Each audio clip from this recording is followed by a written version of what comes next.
বুঝছি আমি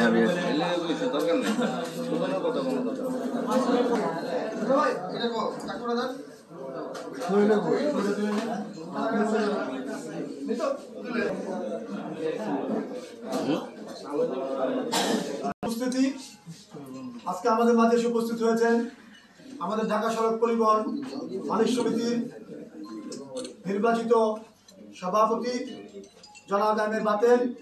উপস্থিত আছে ঢাকা সড়ক পরিবহন মালিক সমিতির কার্যকরী পরিষদের নবনির্বাচিত সাধারণ সম্পাদক জনাব সাইফুল আলম, কার্যকরী সভাপতি জনাব আখতারুজ্জামান বাবুল এবং কোষাধ্যক্ষ এস আহমেদ খোকন সহ আমরা অনেকে এখানে ঢাকা সড়ক পরিবহনে অনেক কর্তৃপক্ষ উপস্থিত আছি।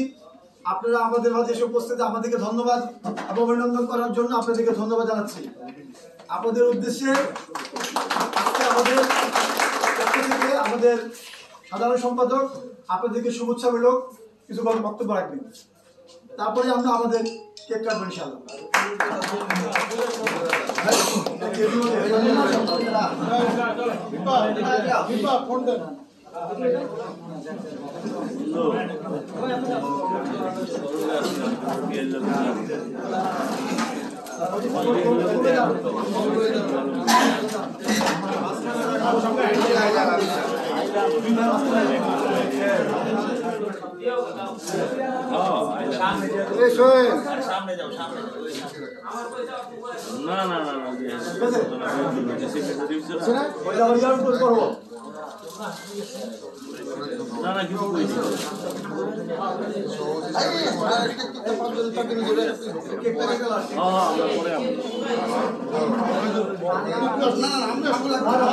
মূলত আপনাদের 5 জনের জন্য নিয়ে